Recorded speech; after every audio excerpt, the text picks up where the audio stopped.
Muchachos, miren, bueno, y perdón, y con la profe Ana María, ¿cómo han hecho entonces para tenerla en material? Falta que tengamos el material. No. Pues, ¿Ustedes saben cuándo es el parcial? Sí. Profe, no suelta. Es dentro de 3 semanas. Ay, bueno, mucho. ¿puedo grabar la clase? ¿Sí? Ah, ok, bueno.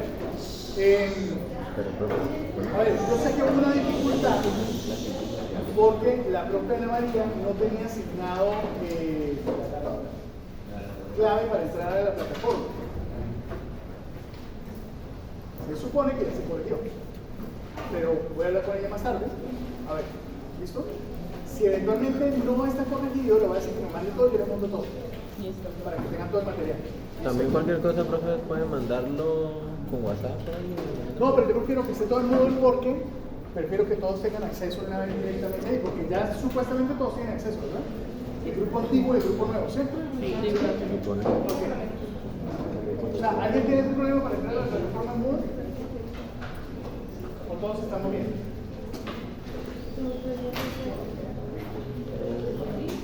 Ok, listo. Entonces, bueno, muchachos, entonces vamos a continuar. Vamos a hablar el día de hoy y el viernes sobre esta temática que tiene que ver con ligamiento, recombinación y origen de la variación genética. Bien. Seguramente ustedes ya han tocado este tema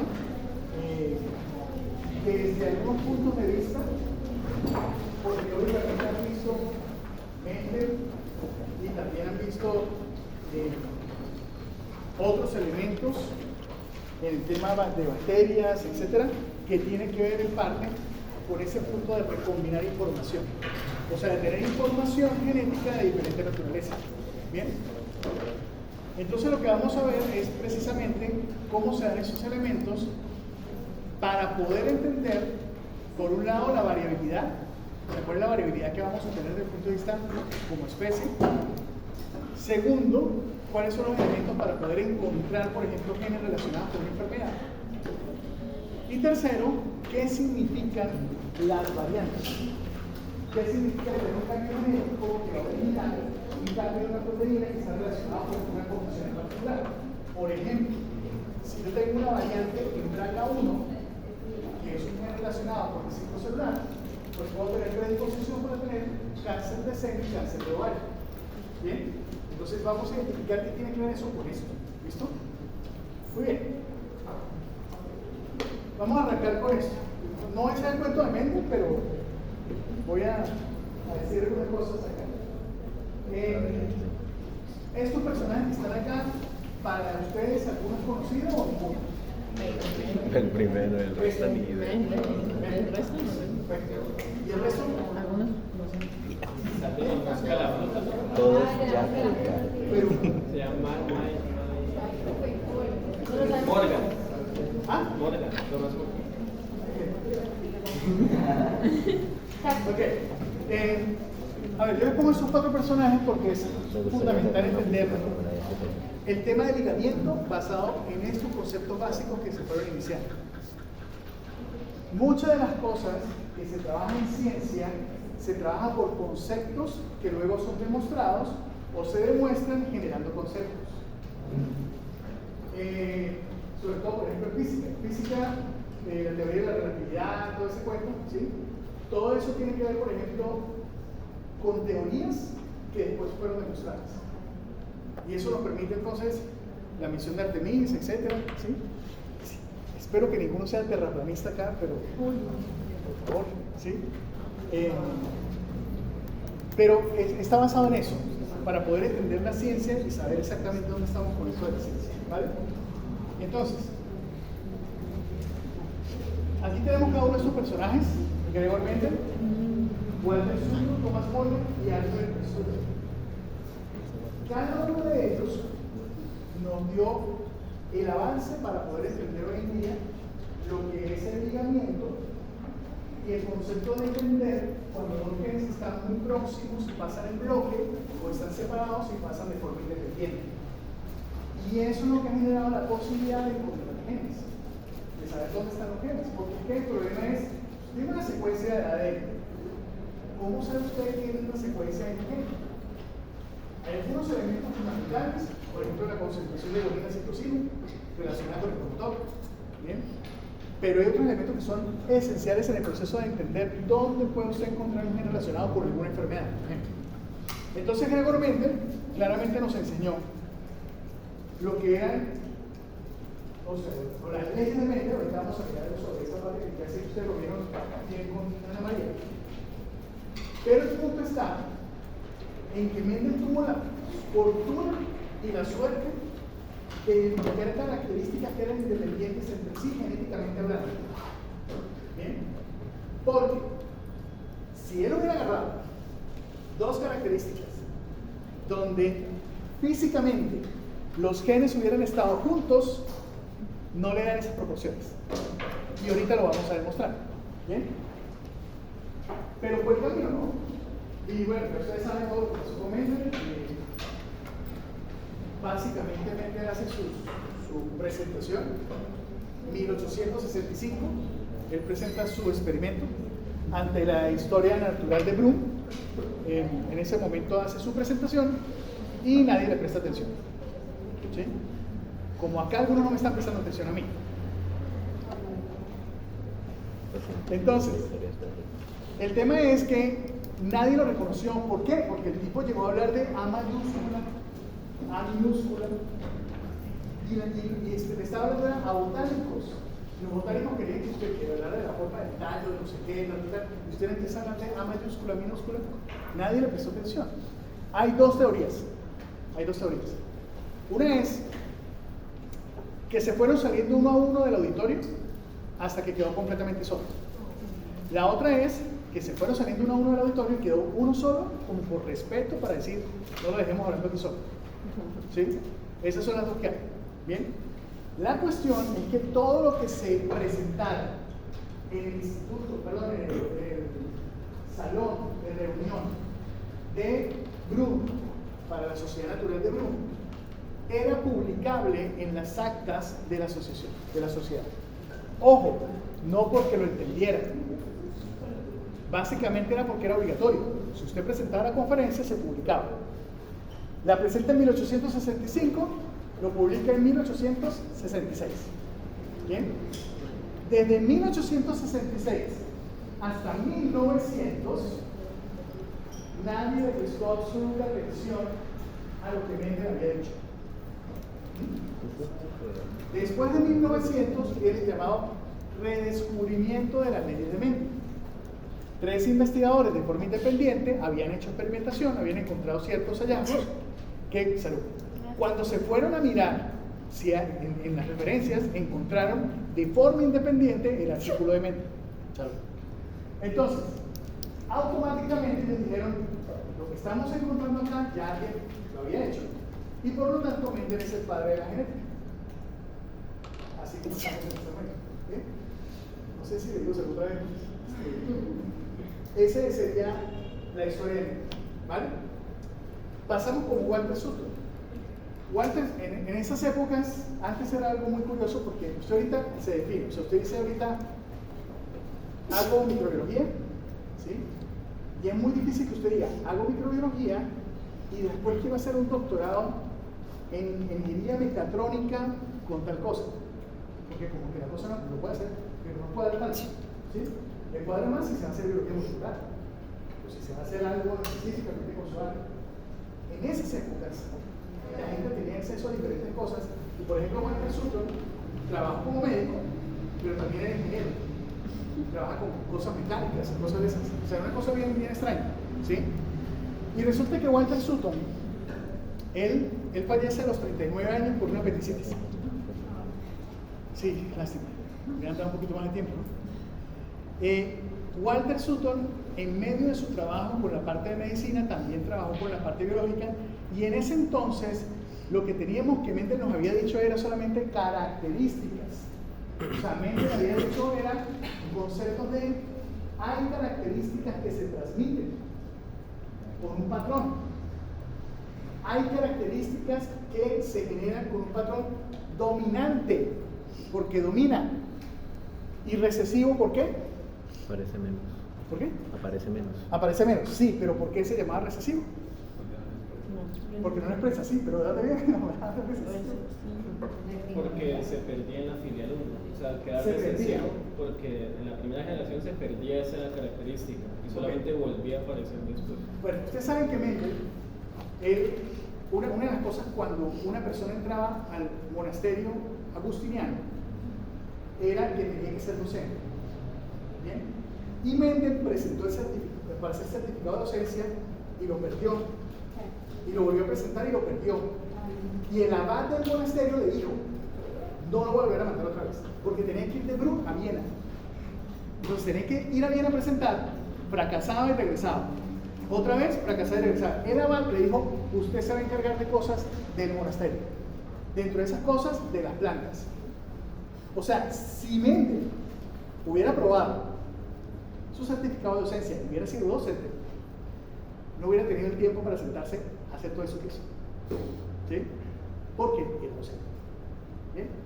Entonces, el tema es que cuando estamos hablando específicamente de todos esos experimentos que Mendel logró realizar, primero tomó mucho tiempo. ¿Bien?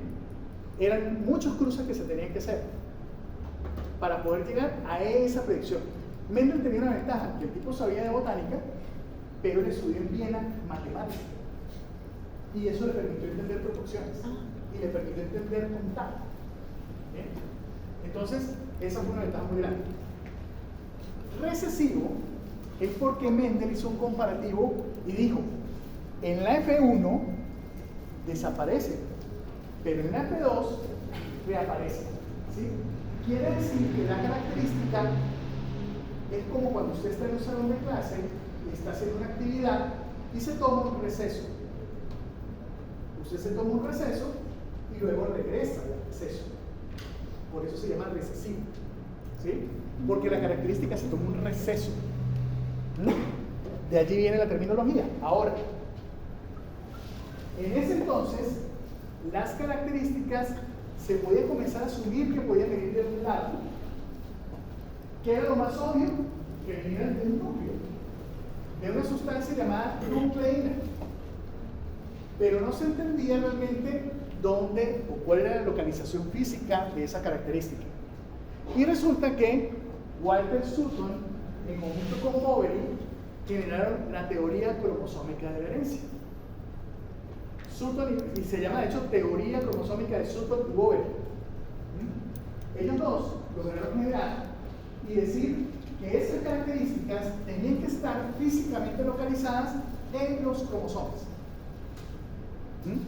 Y ese fue un punto fundamental, porque si yo entiendo la localización física, dónde puede estar, ya puedo comenzar a imaginarme cómo es la distribución de esa característica realmente o físicamente hablando.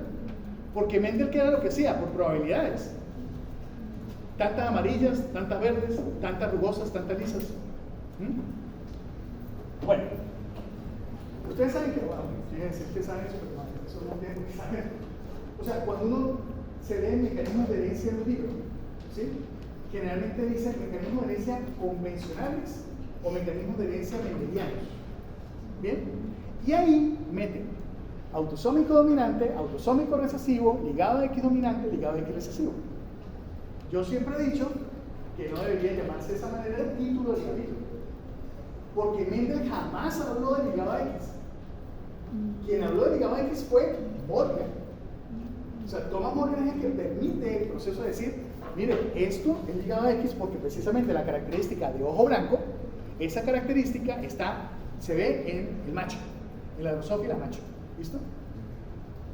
Entonces ahí usted ve el ojo blanco. Y por lo tanto debe estar ligado al cromosoma sexual. ¿Bien? Con Thomas Morgan pasó algo muy curioso. Thomas Morgan venía trabajando en una serie de cuestiones que eran que tenían que ver con la parte de zoología, pero en una conversación que tuvo con una persona, decidió cambiar y toda su investigación de zoología la cambió específicamente para trabajar en herencia. Le interesó tanto eso que dijo: yo quiero trabajar solamente en herencia. Y todo lo que venía trabajando lo abandonó. Y su laboratorio se transformó en manejar un elemento muy interesante que era la drosófila melanogaster. ¿Por qué era muy interesante? Porque lo que hizo Mendel había que tener paciencia, tiempo, ser un monje sin esposa y sin hijos. ¿Sí? Para que usted se dedicara tiempo completo a esa vuelta. ¿Por qué? Porque una planta usted tiene que esperar a que crezca. Usted tiene que hacer el trasplante de los pistilos, no sé qué cosa, tal. Toda esa vuelta. Y eso lleva mucho tiempo. La drosófila tiene un ciclo de vida rápido. Usted obtiene varias generaciones muy rápido.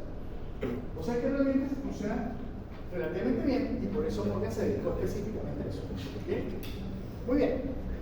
Resulta que habían dos estudiantes que en su primer año y de segundo año, estudiantes de pregrado, comenzaron, o sea, vieron el trabajo de Morgan, les interesó y le empezaron a decir a Morgan que ellos querían trabajar con él en su laboratorio. Y él al principio no le prestó atención, pero insistir vale la pena. Si usted insiste e insiste, logra lo que quiere. Bueno, no es cierto, pero a veces puede ser que se vuelva cansón, pero si insiste e insiste, logra lo que quiere. Y eso pasó con Alfred Stutterman. Miren que Alfred Stutterman acá se ve mayor que Morgan, ¿no? Pero Morgan realmente fue su profesor y él estaba de pregrado, porque son fotos diferentes en diferentes tiempos. ¿Sí? Entonces, él fue alumno de Morgan. ¿Bien? Resulta que Morgan, o sea, fue tanta insistencia que Morgan, bueno, pero además de que Morgan le dio como ese interés y le dio que eran buenos, y los aceptó a los dos en su laboratorio. Y a cada uno le asignó un escritorio en su laboratorio y empezaron a trabajar en grupo. Y en ese momento pasaba algo que era muy interesante, y era, Morgan tenía un espíritu de dejar que la gente fuera libre de pensamiento en cuanto a las cosas que se querían hacer. En esa época, cuando veían que un estudiante era extremadamente bueno, generalmente le empezaban a cortar las alas. ¿Por qué? Porque iba a ser competencia. Eso era lo que muchos hacían. Morgan no. Morgan estimulaba a sus estudiantes. Y Morgan, él no lo veía como estudiante, sino como pares. Y no lo veía como que, venga, usted es mi súbdito, usted va a hacer lo que me dé la gana. No. Trabajaban a la par. Eso afortunadamente ha cambiado bastante, aunque a veces todavía se ve un poquito el tema de que el profesor está por aquí arriba y el alumno está por aquí abajo. Eso no debe ser porque estamos desarrollando ciencia. Por lo tanto, somos pares. ¿Sí? Somos pares con diferentes tiempos de experiencia y de aprendizaje, pero somos pares. ¿Sí? Yo he tenido estudiantes que han tenido unas ideas extremadamente buenas, que incluso yo a veces he pensado que no son tan buenas y terminaron siendo excelentes. Entonces, Thomas Morgan ve en Stutterman que el tipo era muy bueno, y resulta que Stutterman comienza a trabajar, y en el año 1911 ellos tienen una conversación, y eso está por escrito en la bibliografía. ¿Bien? Tienen una conversación un día porque tenían un rollo y era tratar de localizar dónde estaban dentro de los cromosomas esas características. En ese entonces apenas se estaba desarrollando el término de gen. O sea, en 1866 no se hablaba de gen, se comenzó a hablar en los principios de 1900. Entonces comienza a decir, bueno, ¿dónde estarían esos llamados genes? ¿En qué parte? Resulta que esa noche Stutterman se va con una idea en la cabeza y la biografía cuenta que el tipo pasó la noche derecha haciendo ejercicios para saber qué idea podía tener para ubicar los genes con lo que tenía. ¿Sí? Y lo que tenían era el fenotipo. O sea, en ese momento no había secuenciador ni nada de esas cosas. Usted tenía el fenotipo. Y con el fenotipo, el tipo hizo algo muy interesante, que dijo, ¿por qué no sacamos las frecuencias de recombinación? Y con la frecuencia de recombinación miramos exactamente cuáles son las distancias entre las características. Una idea innovadora. De ahí surge el llamado mapa genético. Ahí nace el mapa genético. O sea, que nace con ese artículo. La idea fue de 1911, pero el artículo terminó publicándose en 1913. ¿sí? Y la idea era la siguiente. Era una idea simple, pero no tan fácil de entender. Cuando usted veía la descripción gráfica, podía entender algunas cosas, pero al final no sabía cómo llevar esas conclusiones. Y era que ¿qué fue lo que hizo? Lo que hizo fue mirar las características de la drosófila, mirar cómo era el color del cuerpo de la drosófila, cómo eran alas, si eran diminutas, si eran, etc. Y empezó a ver las frecuencias y a contar frecuencias. Y decir, ¿cuántas de esas drosófilas en este volumen me salen con esto? ¿Cuántas en este volumen me salen con esto? Así. Y lo que hizo fue transformar esto en una línea. Una línea. Esta línea. Y con la frecuencia de combinación sacó matemáticamente estos puntos y dijo, aquí está este B, este C, P, R, E, que traducido fenotípicamente hablando termina siendo que en 0 está la característica del cuerpo negro, en 1, ojo blanco, en 30.7 el ojo vermellón, 33.7 ala rudimentaria, 57.6 el ala diminuta. O sea que, calculando las frecuencias fenotípicas, logró idear en su cabeza un sistema que le permitiera establecer físicamente dónde podían estar esas características.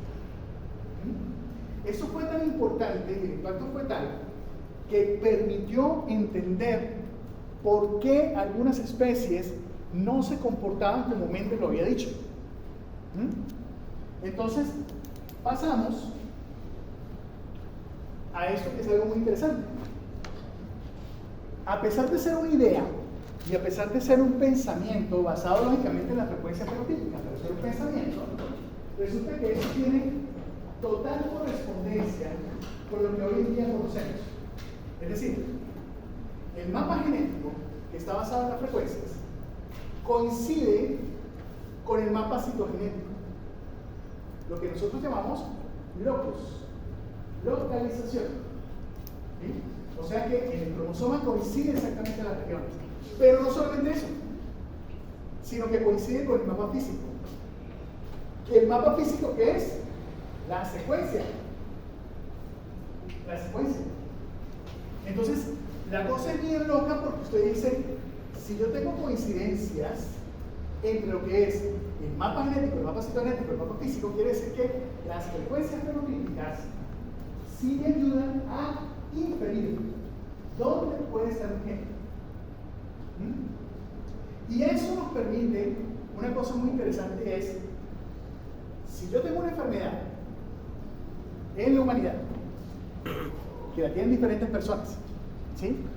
Yo puedo calcular el fenotipo y mirar marcadores dentro del genoma y conseguir el gen gracias a que los marcadores los tienen las personas enfermas con respecto a las personas sanas que no tienen esos marcadores. Eso me permite encontrar los genes. De allí la importancia del mapa genético. ¿Bien? Y vamos a mirar la parte del cálculo para poder llegar a eso. Cuando yo digo locos y esas cosas, ¿sí estamos bien? ¿Sí? Cuando digo las coordenadas también, ¿estamos bien? ¿Sí? O sea, las coordenadas genómicas. ¿Más o menos? A ver, vamos a mirar aquí.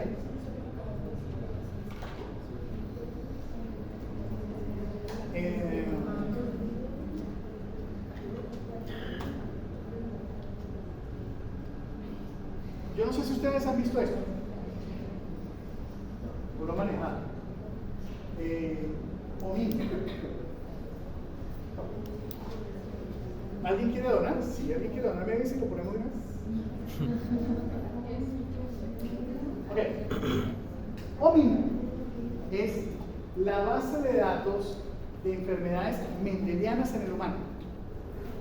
Cuando eso salió en 1966 y salió a través de un personaje llamado Victor McKusick. ¿Está el nombre ahí?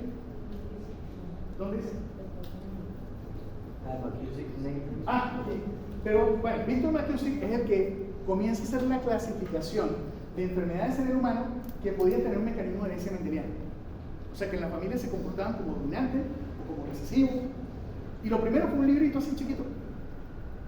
Luego comenzó a aumentar. Luego, eso fue en 1966. Ya en 1976, cuando yo nací, ya eran 2 tomos.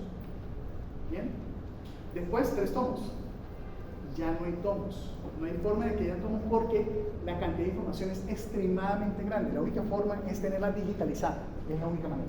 ¿Bien? Antes era como, antes era solamente era la parte de enfermedad mendeliana, de herencia mendeliana en el humano. Se le agregó el O por online. ¿Listo? Entonces ahora todo eso online. Ahora, ¿qué pasa? Primero precisemos una información que me parece importante para poder entender esta cosa del cromosoma y no sé qué, al menos en nosotros, en eucariotas, en seres humanos, porque vamos a hablar específicamente de esa parte humana. ¿Cuántos genes tenemos los seres humanos? Cada ser humano. Entre 25.000 y 30.000. 25.000 y 30.000. ¿Quién da más? ¿O quién da menos? De 20.000 y 25. 20.000 y 25. Sí. Sí. ¿Alguien da más? 20.000, 20.000, 20.000. Ok. ¿Siempre fue así o antes fue diferente? ¿Cuántas proteínas hay? Hay más de 100.000 proteínas. ¿Bien? Por eso cuando el proyecto Genoma Humano arrancó, pensaban que eran más de 100.000 genes. Pero lograron identificar que un gen podía tener diferentes isoformas. Entonces dijeron, no es así. Cuando yo estudié genética, año 2005, en el año 2005 estábamos pensando que habían 50.000 genes. Luego se bajó a 40.000.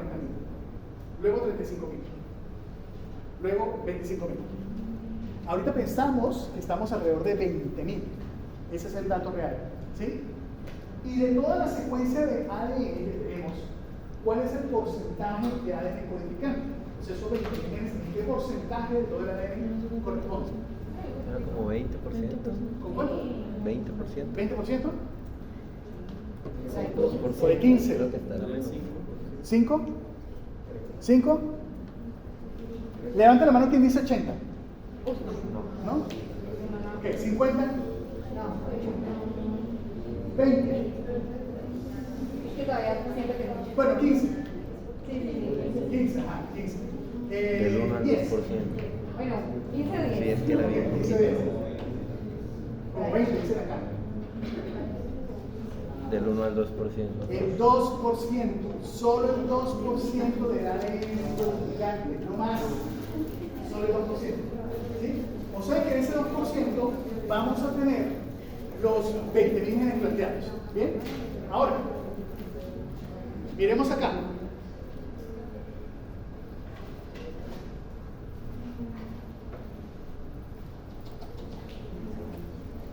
Ok. Al 6 de abril, o sea que no está actualizado todavía. ¿Sí? Pero al 6 de abril teníamos exactamente establecidos en base de datos 17.801 genes. Quiere decir que todavía nos hacen falta genes por descubrir, porque estamos planteando que son más o menos 20.000. ¿Bien? De esos genes que están acá, comenzamos a relacionarlos con enfermedades. Enfermedades que tengan un fenotipo y una base molecular bien conocida, 7.118.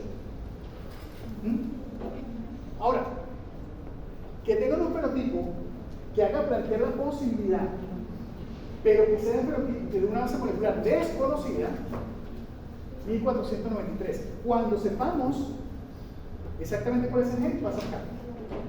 Igual con esta. Este grupo de enfermedades son que se sospecha que son mendelianos porque hay familias reportadas, pero no se tiene el gen, no se tiene. ¿Sí? Esto es un problema. Y es un problema porque cuando usted va a hacer un estudio genético de una persona pensando que tiene una enfermedad genética, usted hace el estudio basado en los genes reportados hasta la fecha, porque no han descubierto los otros genes. O sea, que yo puedo tener una enfermedad genética de un gen no descubierto hasta el momento. ¿Bien? Hoy vi una paciente que yo la venía estudiando desde el año 2010. ¿Sí? Y después de 15 años, porque realmente la prueba salió el año pasado finalizando, pero pudieron acceder a la consulta hasta hoy. Resulta que se encontró una variante en un gen que se llama SIM3, que pertenece a un síndrome que se llama Whittier-Colk. Y ese síndrome fue descrito por primera vez en el año 2016. Quiere decir que cuando yo la vi en el 2010, no existía. O sea que ¿cómo podía saber yo qué tenía ella? No había forma, ¿sí?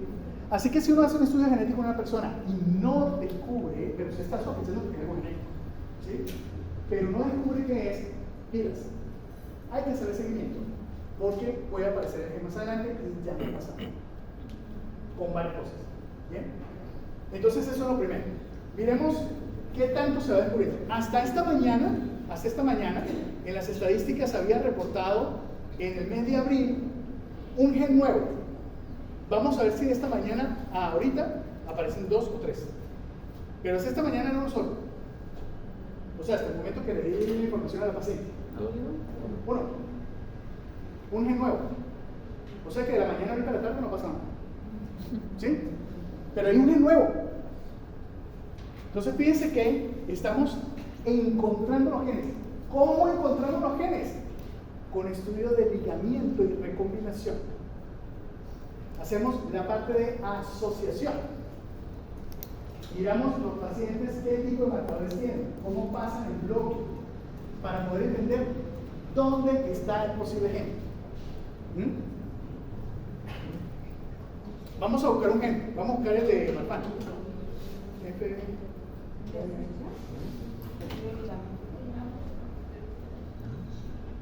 Ok. En esta base de datos, siempre, todo tiene un código, y todos los códigos son de 6 dígitos para las enfermedades y los genes. Si ustedes ven un asterisco delante, siempre va a ser un gen. O sea que la información que está acá es un gen. ¿Bien? Este gen, que es el FMN1, produce todas estas enfermedades. Produce la displasia acromítrica, produce la ectopia lentofamiliar, la displasia heliofísica tipo 2, el síndrome de Marfan lipodistrófico, síndrome de Marfan solito, el síndrome MAS, y así cada uno. ¿Listo? Ahora, localización citogenética. Recuerden que les mostré en la diapositiva mapa genético, mapa citogenético. ¿Sí? ¿Cuál es el mapa citogenético para localizar este gen? Esto que está aquí. Miren que me está diciendo localización citogenética. Este es el mapa citogenético. Me está diciendo el gen físicamente está ubicado en. Y me pone aquí esto. ¿Sí? ¿Alguien tiene idea cómo se lee eso? Eso es cromosoma 15. De la región 2, de la banda 1, de la subbanda 1. Perfecto. Lo que pasa es que se lee al revés. ¿Sí? No. A ver, está bien. Tranquilos, muchachos.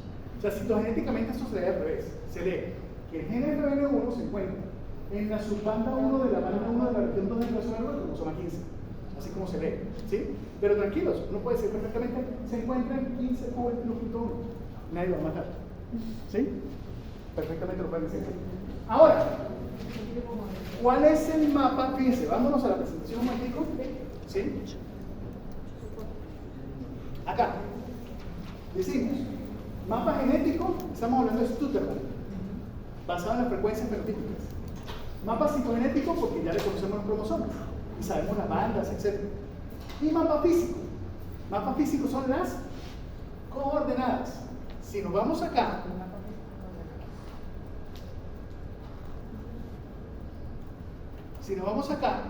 esta es la localización citogenética.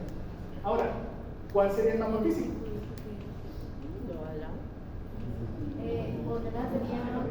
Las coordenadas genómicas. ¿Sí? Esto que está acá es la dirección exacta.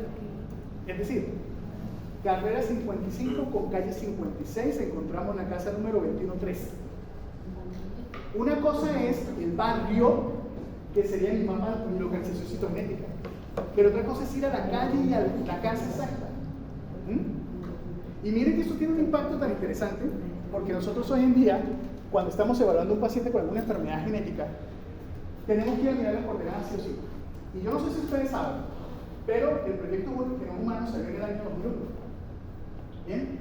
Y en el 2001 todo el mundo dijo, perfecto, ya tenemos la secuencia. Eso era mentira. Teníamos retazos de secuencia. ¿Sí? La secuencia se completó hace 2 años. Y por eso tenemos diferentes versiones del genoma. Cuando uno va a Genoma Browser, si nosotros vamos acá a Genoma Browser,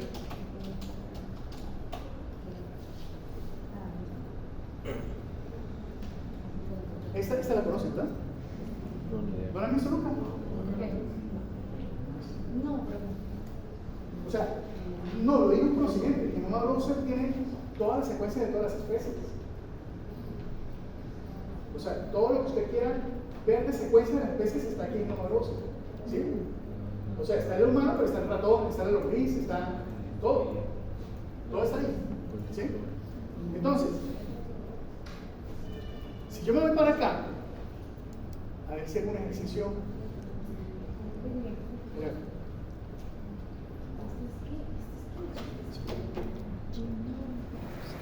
Espera un momentito y veo a ver si puedo hacer un ejercicio acá con una cosa. Ese es mi calendario, no sean nada, muchachos. Aquí estoy con ustedes, miren, tranquilos, estoy en ligamiento y recombinación, mira ahí. Aquí estoy con ustedes. Ok. ¿Qué es lo que hace? Ah, mira. Necesitas de cargar.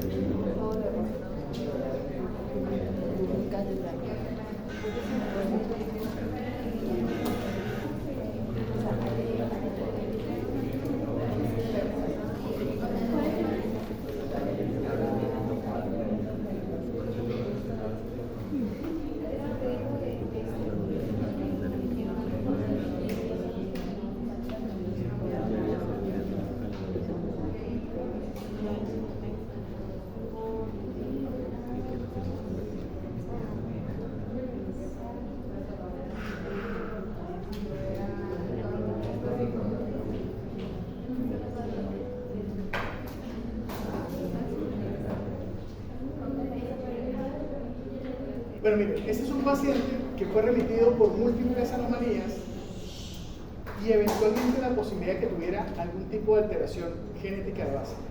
¿Sí?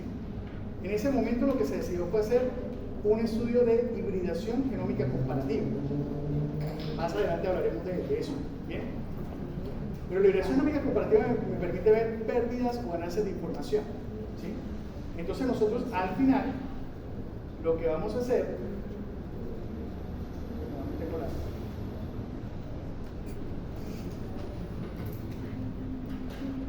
Aquí está. Este es el resultado de la hibridación genómica. La hibridación genómica me va a decir lo siguiente. Me va a decir, tengo un paciente que tiene retraso global del desarrollo, cardiopatía, conducto arterioso persistente, trastorno del desarrollo y diferenciación sexual, hipospadias, ausencia de testículo derecho, interrogado, hernia inguinal izquierda, anomalías menores asociadas, etc. ¿Listo? Le hago el estudio de hibridación genómica y me dice, tiene una deleción. Deleción es, tengo una pérdida. ¿Sí? Tengo una pérdida. Pérdida de información. ¿Dónde? La tengo en el cromosoma 19.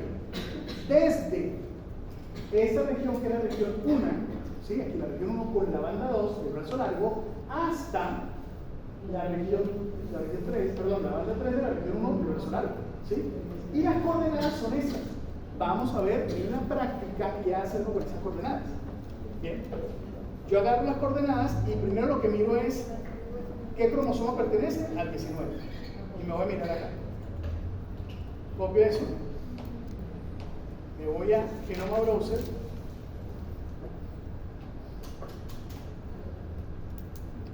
Acá busco genoma y busco la versión de esa fecha. La versión de esa fecha es la versión anterior.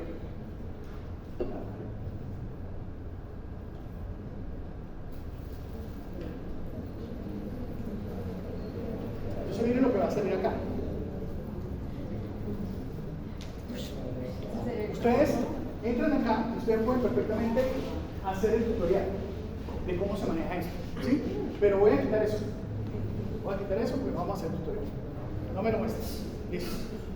¿Qué es lo que yo voy a ver acá? Lo que voy a ver es la versión del genoma con la secuencia GRCH37, porque hay una versión más reciente que es la 38, pero para esa fecha de ese paciente el estudio se hizo fue con esta. ¿Por qué es importante? Porque resulta que con cada versión se corre un poquito la secuencia. Y si se corre la secuencia, usted puede estar mirando mal los genes que están en la región. Necesito ver cuáles fueron los genes que se perdieron y que me están generando el fenotipo del paciente. Entonces acá lo que vamos a colocar es exactamente lo que copiamos. Vamos a ver. Ahí está. Que es CRO19, o sea, el cromosoma 19, ¿verdad? Vamos a quitar estos espacios acá porque si no, no me lo va a leer. Quitamos esto acá también. Le colocamos piso y quitamos acá. Ok. Y le digo, búsqueme esa región. ¿Sí? Entonces, las coordenadas genómicas, ¿sí?, que termina siendo el mapa físico, que es la secuencia, me está diciendo, mire, su paciente en el cromosoma 19, ese es el brazo corto, centrómero, brazo largo, perdió toda esa información. ¿Qué perdió? Todos estos géneros perdió. Por eso el paciente tiene un fenotipo que es llamativo. Por eso el paciente, sumando las cosas que tiene, el paciente va a tener lo siguiente.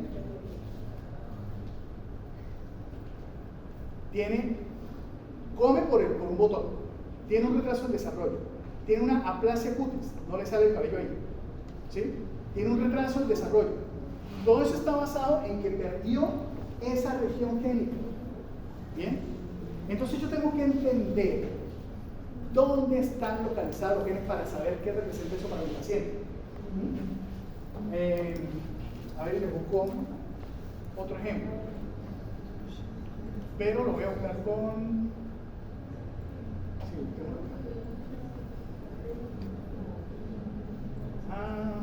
espérense a ver si ¿cómo es esto?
Vamos a mirar esta región. Vamos a mirar esta región.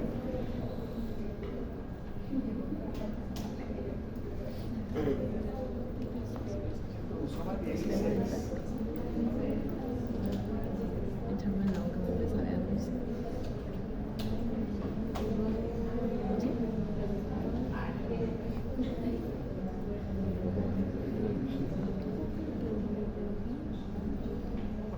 Miren esto.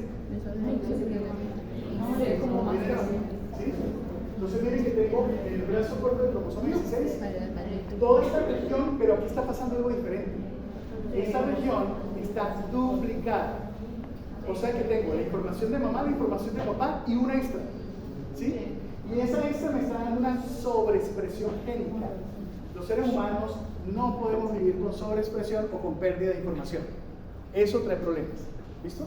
Pues fíjense que lo que vamos a tener no es pérdida de genes, sino es una sobreexpresión de esos genes. Yo tengo que identificar qué genera la sobreexpresión de esos genes que están ahí. ¿Vale? Entonces, de esa manera es como nosotros realmente logramos identificar la parte de la ubicación de los genes para poder relacionarlos con la patología en el humano. Es la forma que lo hacemos. ¿Bien? Particularmente ustedes, si van a trabajar en biología molecular, perfectamente pueden trabajar en un laboratorio donde vayan a hacer ustedes mismos la técnica de hibridación genómica comparativa a RAI. ¿Quién la hace? Ustedes. Los médicos les mandamos la muestra y ustedes son los encargados de hacerlo. Y luego los encargados de hacerme el análisis. Yo hago un análisis, pero ustedes tienen que hacer esto de análisis. Y tienen que decirme qué región está duplicada, qué región está perdida, qué región. ¿Sí? En es súper entretenido. ¿Ah? Claro. Al que le gusta el tema, sí. Sí, súper entretenido. Entonces, todo eso era para poder decirles que esto es importante. O sea, saber dónde estamos ubicados es supremamente importante. Eso nos permite entender cómo la ubicación está relacionada con la presentación del frente. Bien, vamos más allá.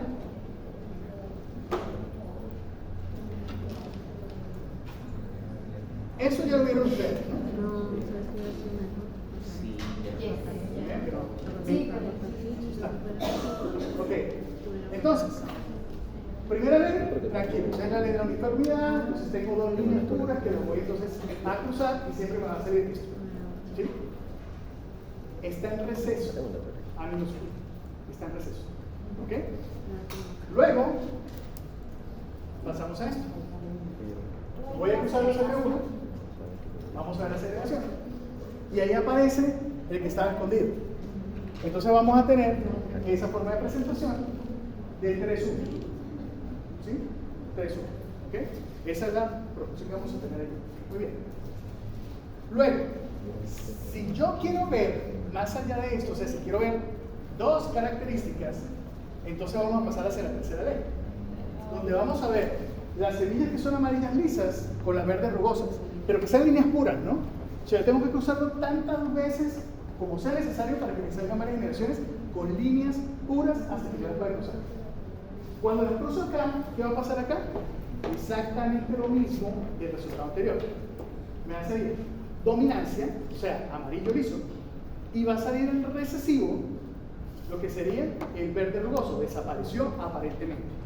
Si yo cruzo esto que está acá entre sí, voy a tener esto. 9-3-3-1.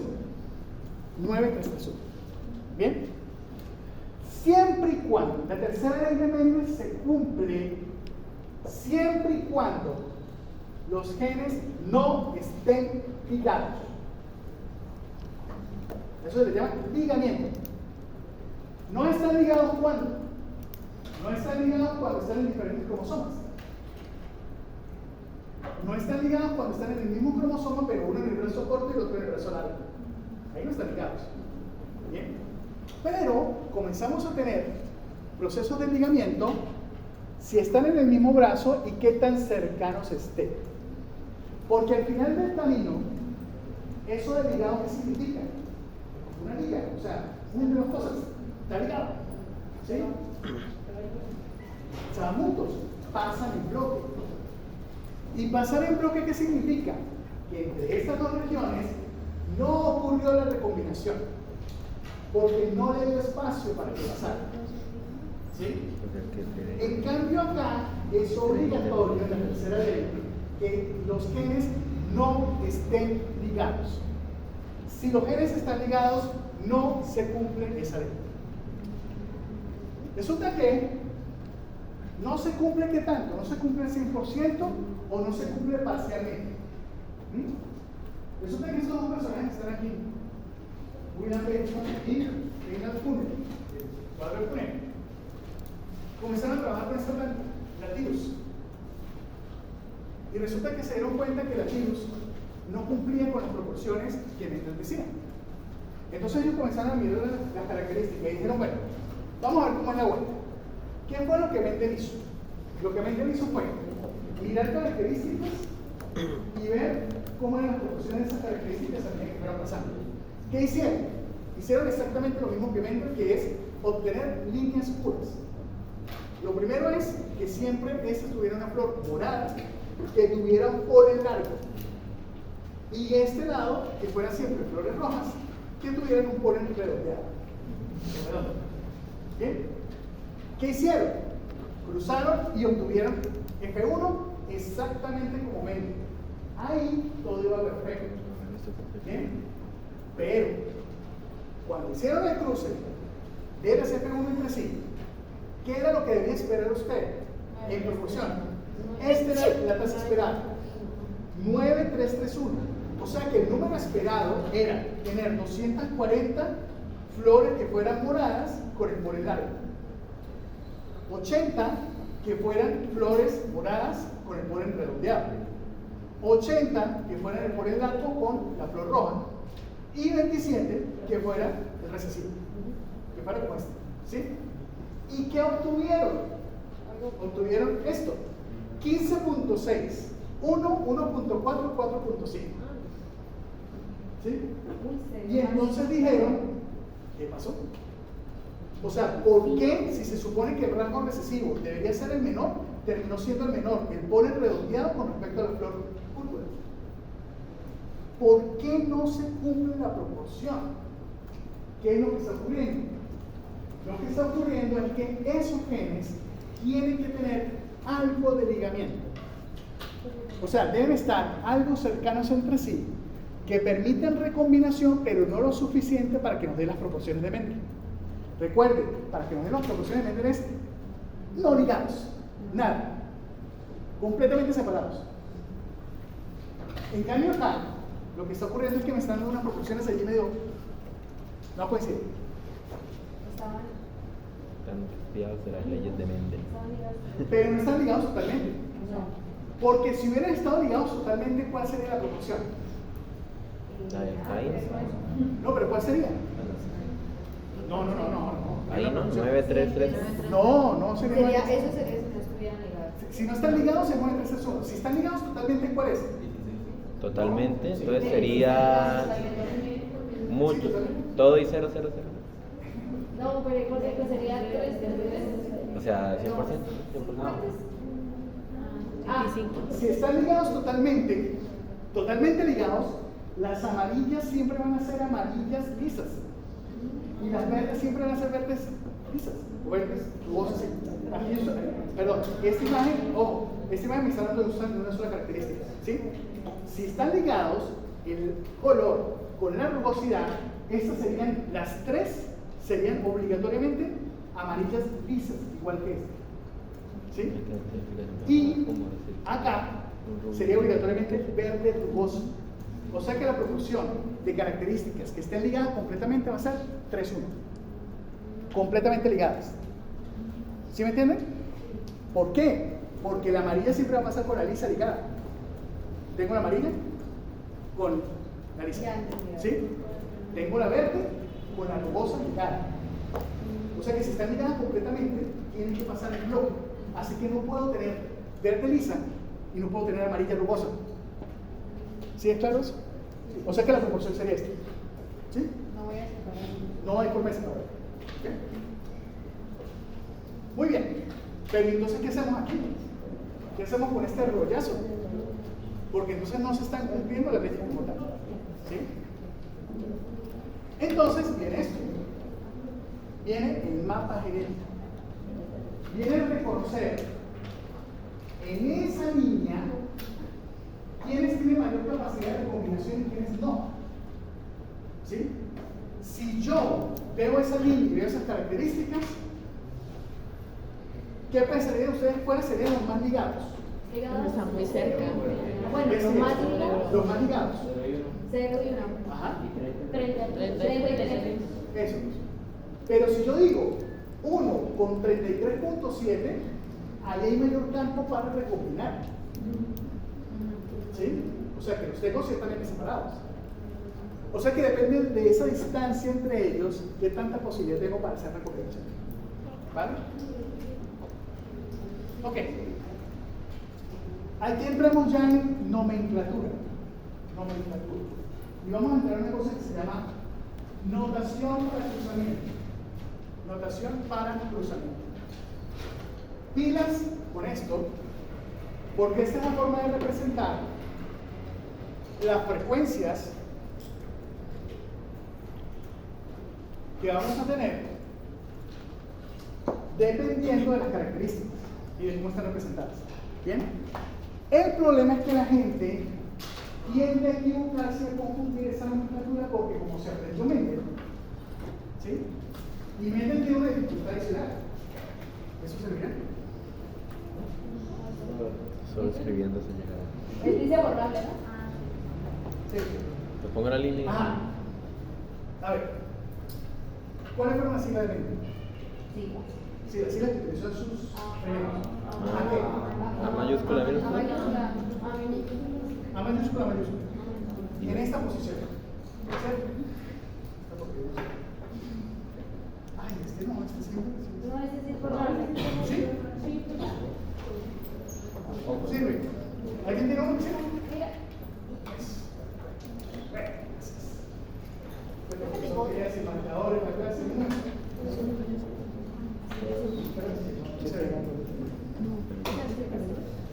Entonces,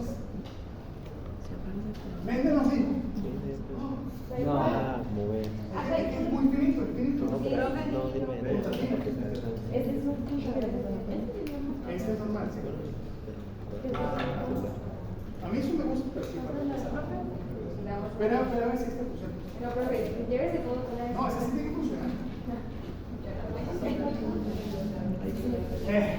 Perfecto. ¿Sí? Ah, bueno. ¿Sí? ¿Qué otra cosa nos dijo? Ve. ¿A qué? Ah, A mayúscula, minúscula. ¿Y? A minúscula, minúscula. Sí, eso. ¿Ok? Si yo traslado lo que Mendel habló a la enfermedad en el humano, ¿bien? Lo que voy a tener es la representación de enfermedades autosómicas dominantes. ¿Mm? Con respecto a las autosómicas recesivas. Pilas, porque la interpretación de la letra va a depender de la función de la variante genética que yo tenga en ese gen. ¿Ok? ¿Qué quiere decir eso? Si yo tengo una enfermedad autosómica dominante, quiere decir que basta un alelo que esté afectado para que yo tenga la enfermedad, ¿cierto? Si yo tengo doble, a eso yo le llamaría un homocigoto enfermo, ¿cierto? Homocigoto enfermo, ¿ok? Ojo, este homocigoto enfermo es raro que sobreviva. Ustedes han visto a personas con acondroplasia, ¿sí? Acondroplasia, exactamente, que son los llamados enanos. Bien, por favor, nosotros que estamos en el medio de salud, no vamos a hablar de enano. Bien, vamos a hablar de baja talla o vamos a hablar de acondroplasia. Enano es un término que es despectivo y realmente a las personas de baja talla no les gusta que se hable de esa manera, aunque los que maman gallos sí les gusta. ¿Sí? Hay unos que maman gallos que sí les gusta que les digan enanos, ¿sí? El humor les da para eso. Pero es que tenemos un problema social también, porque es que, a ver, Blancanieves y los 7 enanitos, o sea, vaya y quite el título a eso, ¿sí? Pero el tema es el siguiente: cuando yo veo una acondroplasia caminando, sin hacer una prueba molecular en sangre, yo sé que es heterocigoto. Yo sé que es así. Sin hacer una prueba molecular, solamente viéndolo caminar, porque estos se mueren antes de nacer. ¿Sí? O sea, el homocigoto enfermo, los dos alelos son tan importantes que hacen una cosa que se llama una osteocondroplasia tipo letal y se muere. ¿Sí? Entonces, si usted ve una condroplasia caminando, no tiene necesidad de hacer una prueba molecular porque ya sabe que es heterocigoto. Solo un alelo está dañado. ¿Bien? Entonces, aquí sería como un heterocigoto ¿qué? Heterocigoto Enfermo. enfermo. Ok. ¿Y este sería qué? Un homocigoto Un sano. homocigoto sano. ¿Cierto? Hasta ahí la cosa funciona más o menos bien. ¿Entendido? ¿Sí? ¿Entendido? Lo digo más o menos porque ahorita vamos a hacer un ejercicio. A ver si está tan clara la cosa. ¿Sí? Si yo tengo una función autosómica recesiva y soy A mayúscula, soy homocigoto ¿qué? Homocigoto sano. ¿Ok? Acá sería ¿qué? Un heterocigoto. Ok, es sano, pero además de eso lo decimos que es portador. Portador. Es un portador sano. Portador sano. ¿Y este? Es un homocigoto Un homocigoto enfermo. homocigoto Enfermo. enfermo. Ok, vamos a aclarar primero la nomenclatura entre nosotros acá y vamos a hacer lo siguiente. Recuerden que lo que estoy diciendo es, vamos a hablar de la función del gen, del tipo de variante y cuál es el fenotipo que presenta. ¿Sí? Supongamos que mis manos en esta posición son A mayúscula, ¿verdad? Y esta sería A minúscula, ¿cierto? ¿Sí? Empecemos con el autosómico dominante. ¿Sí? Si yo hago esto, ¿qué sería? Homocigoto enfermo. Si hago esto,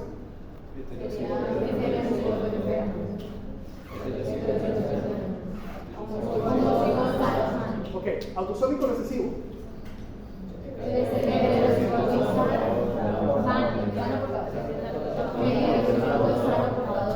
Sigo el autosómico recesivo. Y Autosómico dominante.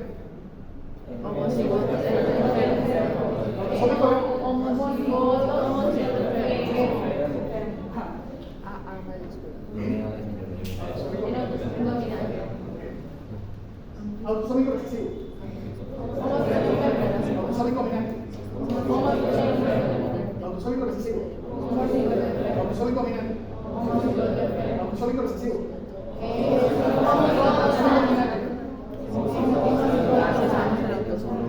Vamos bien. Sí, vamos bien. El problema está en lo siguiente.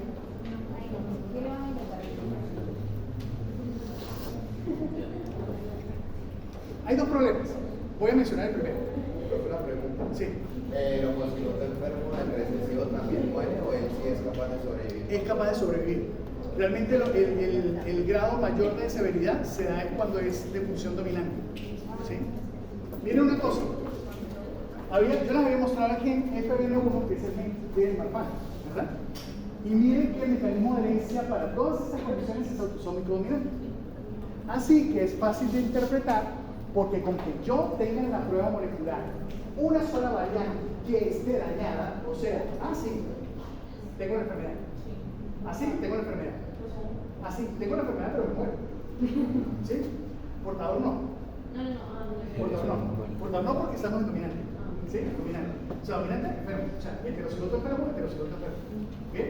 Homocigoto, enfermo y muerto. ¿Sí? Ok. ¿Homocigoto? Ok. Entonces, hasta ahí la cosa bien. Pero, ¿qué pasa si? La biología es maravillosa, maravillosa. Resulta que hay un gen, que es el gen de CFTR, este gen que está acá, que es el de canal de transmental, Ustedes han visto una película que se llama A 2 kilómetros de ti, no 2 metros de ti. A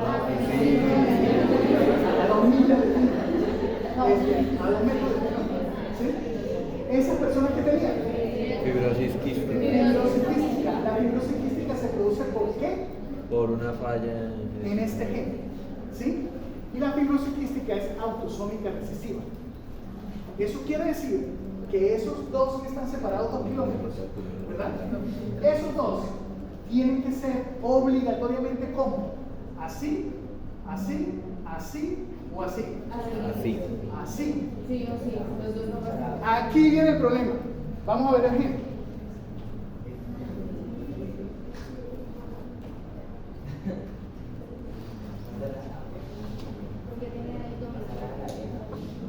El gen, dependiendo de la variante, puede comportarse dominante o puede comportarse recesivo. Y eso está mal para nosotros. ¿Por qué? Porque si yo a una familia le digo, mire, usted tiene un hijo con fibrosis quística, ¿verdad? Y quiere decir que es A minúscula, minúscula. Luego, papá debe ser A minúscula, mayúscula, mamá debe ser A mayúscula, minúscula. Por lo tanto, deben ser portadores. ¿Sí? Pero, si la variante tiene un comportamiento dominante, resulta que a ese que yo estoy diciendo que es un portador sano, le va a dar una pancreatitis hereditaria. Porque la forma dominante de la variante me puede generar un daño que me dé una enfermedad que no es fibrocística, pero me da pancreatitis. Cambia la función de la variante de gen. ¿Sí? O sea, lo que quiero decir es, Si está solo. no todos los genes van a tener el mismo tipo de comportamiento como antes lo pensábamos, que unos serán dominantes, otros serán recesivos. Eso no es fácil. Claro. Y no es así. Eso no nos Ajá.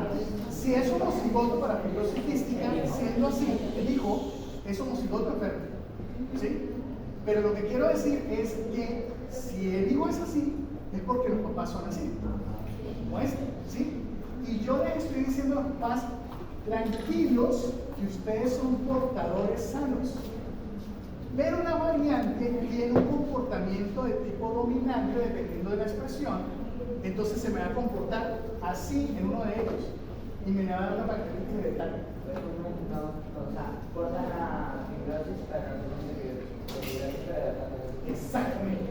¿Sí? O sea, termina presentando otra enfermedad cuando yo les dije que eran portadores sanos. ¿Sí me entienden la idea? ¿Sí? Yo les estoy diciendo que es sano y resulta que la variante tiene un comportamiento con una expresión enferma. ¿Sí? Sí, claro, Entonces, ¿cómo, perdón? ¿Por qué no son enfermos quiénes? Depende de la función de la variante. ¿Sí? Si la fibrosis quística es autosómica recesiva, para que yo esté enfermo necesito tener dañados los dos. ¿Sí? Aquí. ¿Ok? El papá es heterocigoto para la forma de variante de función recesiva. O sea que es sano. ¿Sí? Para fibrosis quística. Pero ¿qué pasa si la variante, en vez de tener un comportamiento recesivo, tiene un comportamiento dominante para ese individuo? Yo le dije que era sano y resulta que me está dando una pancreatitis hereditaria. O sea, no me está dando fibrosis quística, me está dando otra enfermedad. ¿Sí? Pero por una función diferente del alelo que me hace que la función dominante dañada sea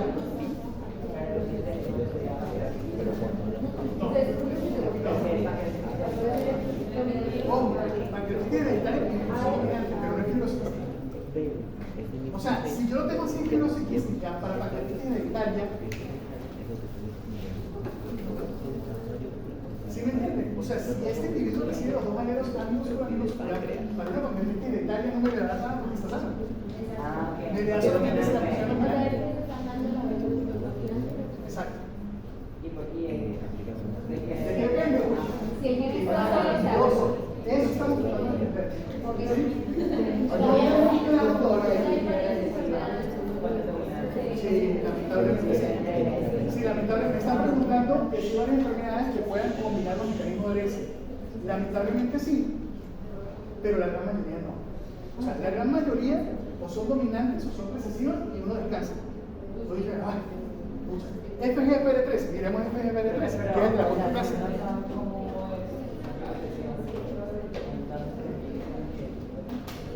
La única forma de usted saber cómo es la función recesiva o dominante, ¿sí?, es con el fenotipo del paciente o por otro lado que usted haga estudios funcionales.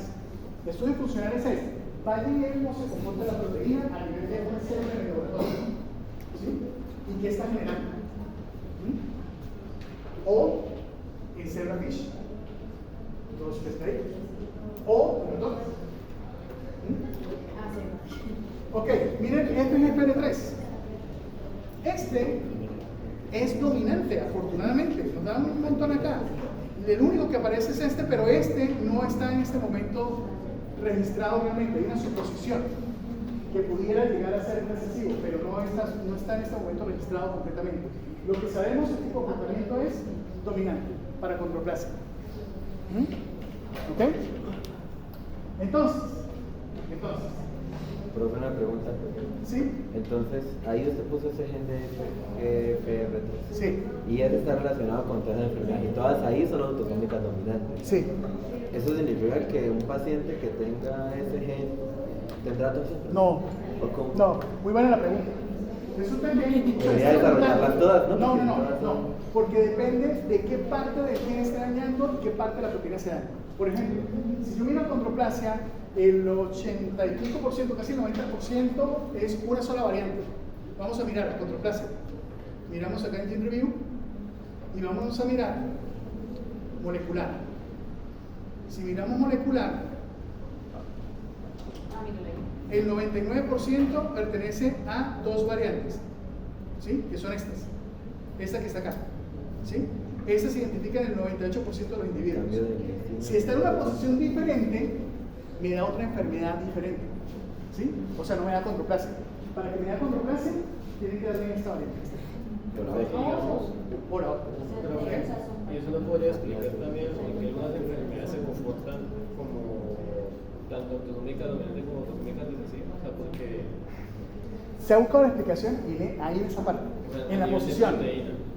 Pero resulta que se ha visto que una variante que está acá, con otra variante que está pegada, que son ambas missense, ¿sí? Generan fenotipos diferentes y no sabemos por qué. O sea, parece que tiene que ver con muchos fenómenos. Bueno, yo siempre digo una cosa, cuando usted no sepa algo en esta vida, ¿sí? Usted diga, usted diga epigenética. O sea, eso es epigenético. ¿Sí? Usted tiene una discusión con su novia, con su novio, eso es epigenético. ¿Sí? Entonces, muchas de estas cosas sabemos que son mecanismos epigenéticos que realmente están haciendo que exista una variabilidad de expresión génica y nos permite una expresión diferente. Pero, otra cosa, para terminar esta idea acá y seguir con el texto. Fíjense que yo les digo a ustedes que en una función autosómica recesiva, ¿eso sería qué? Pero díganme la verdad, homocigoto qué? Recesivo, ¿Homocigoto?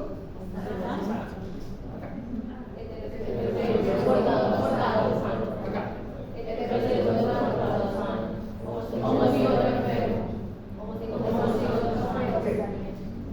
A mí me gusta la música, yo canto y me toco guitarra y cosas, y yo pertenecía al coro de la universidad. ¿Sí? Y en el coro de la universidad, cuando todos cantábamos, todo el mundo se cedía a la mesa. ¿Bien? De repente el director decía, uy, aquí están desafinando estos manes, y decía, un momentico, solamente la cuerda de los tenores, nada más. Y se acercaba y decía, no, uno por uno. Aquí todos suenan en coro muy bonito. Vamos a ver uno por uno.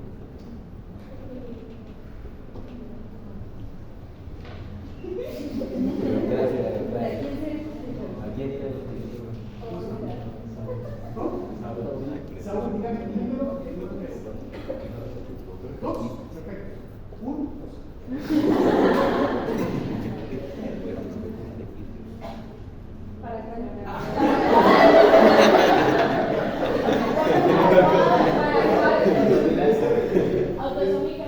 Pero no le digan nada. Autosómica recesiva. Estamos en recesiva.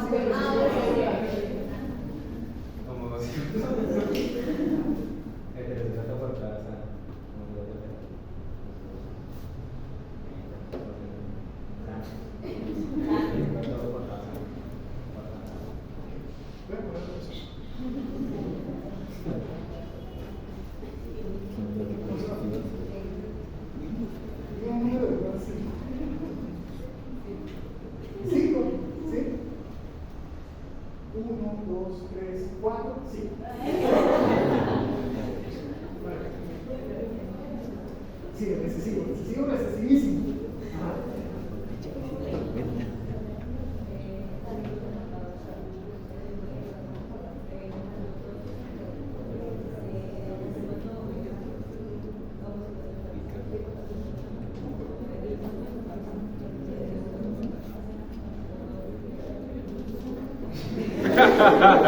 Miren lo que acabo de hacer.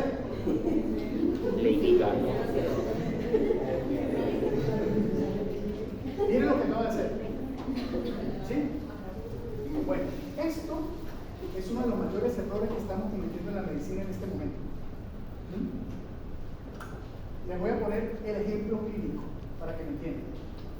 Pareja. La pareja tiene un niño que tiene fibrosis quística. Ya dijimos que la fibrosquística es autosómica recesiva.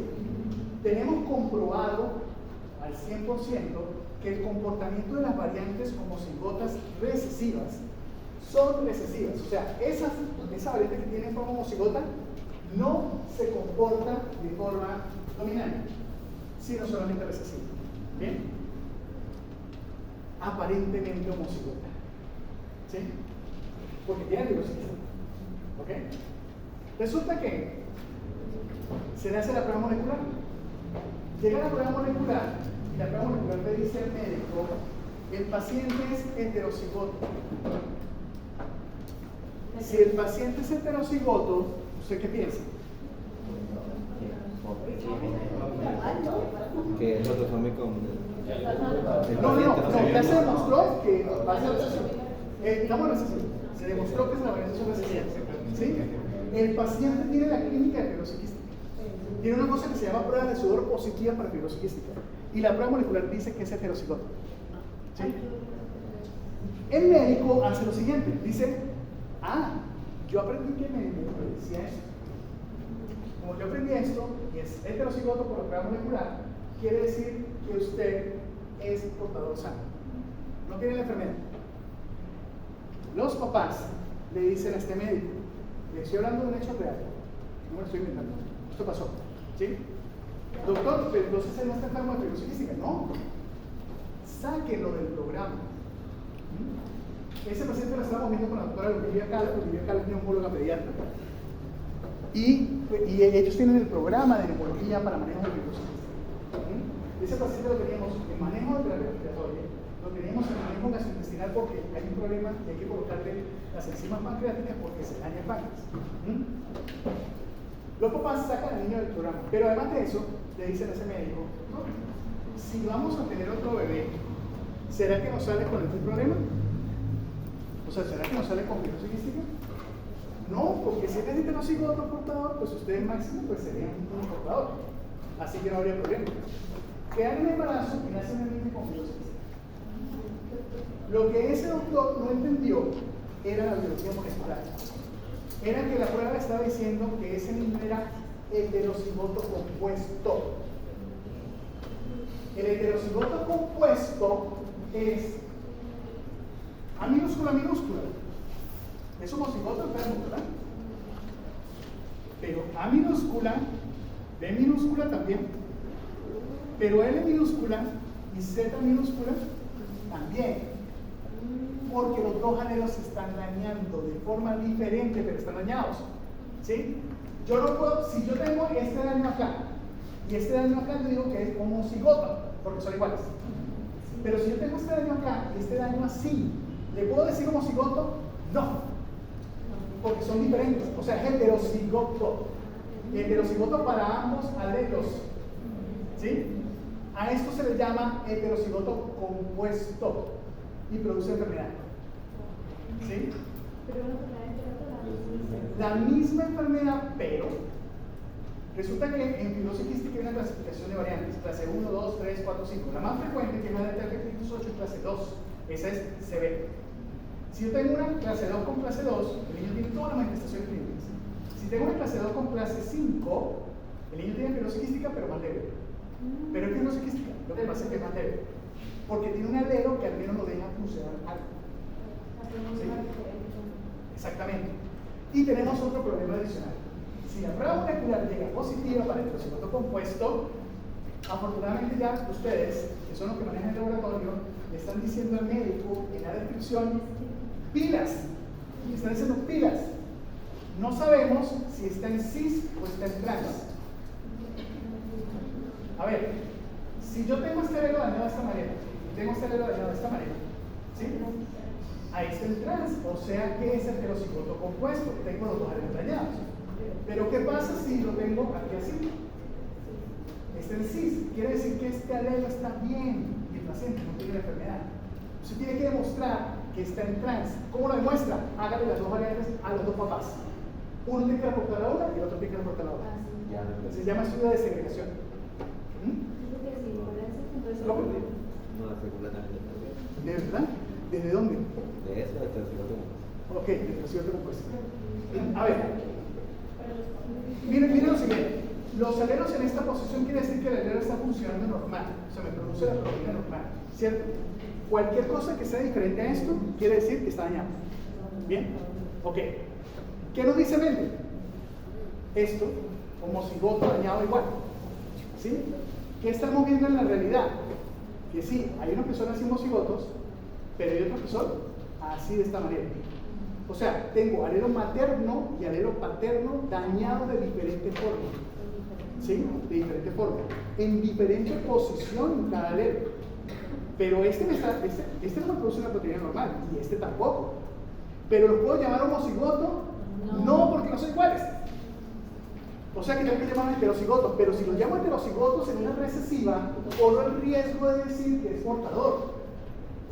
Si me digo heterocigoto en una recesiva, corro ese riesgo. ¿Cómo sé que me está dañando los dos alelos? Porque le digo heterocigoto compuesto. O sea, el término compuesto es el que me permite decir que los dos alelos son iguales. Pero sigue, o sea, el alelo que está dañado sigue siendo el mismo A. No es diferente. No es el mismo A, no puede ser el mismo A porque está dañado. O sea, así está sano. Así está sano. ¿Sí? ¿Cómo sería este? Lo que les marqué acá. A minúscula, minúscula. Pero, ¿Sí? sí, pero es que ve como que otro rasgo diferente. No, sería más bien un... No. Ojo, lo que les estoy diciendo es variantes que son de función completamente autosómica y recesiva, 100%, pero que pueden darme variabilidad de expresión. ¿Sí? Una clase 2 como la delta F508 lo que hace es que la mutación no permite que la proteína pase ni siquiera a producirse. En cambio, una clase 5 se produce el canal, se conecta allá arriba, pero la conductancia es mala. Pero hay algo que se da. Como hay algo que se da, le permite a la célula más o menos funcionar. Entonces es más leve. Hacer esto es como decir estoy roto a medias. Exactamente. Pero no voy a hablar. Cuando es cis, No, porque por eso hay que demostrarlo. O sea, si usted le aparece en cis, busque otra enfermedad. Porque no le está pegando, porque el otro alelo está perfecto. Lo que hizo el CIS hacer diferencia. no porque ahora... No, el heterocigoto compuesto tiene que estar en trans. Sí, Si yo tengo este alelo normal y tengo esta variante acá que me está produciendo un daño, y ahí más adelante tengo la otra con un daño diferente, yo digo que el paciente es un doble portador. ¿Sí? Es un doble portador, no está afectado. Pero tiene un alelo normal, no está afectado.